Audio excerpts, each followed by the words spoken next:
Наистина ли е необходимо кабеловъдещите вериги и направляващите канали да се сменят редовно в киселинна околна среда? По време на горещо поцинковане кабеловъдещите системи работят в много агресивна среда. Въздухът е силно киселинен, което има пряко отрицателно въздействие върху полимерите.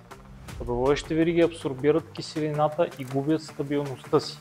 В зависимост от концентрацията на киселината, кабеловъдещите вериги трябва да се сменят на относително кратки интервали, което води до разходи и прекъсвания. Имаме решение и за такива взискателни приложения.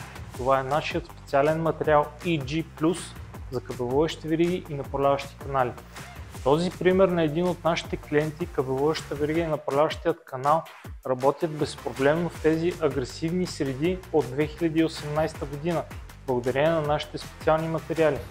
Предимството за клиента е, че няма допълнителни разходи за подмяна на компонентите и няма прекъсвания.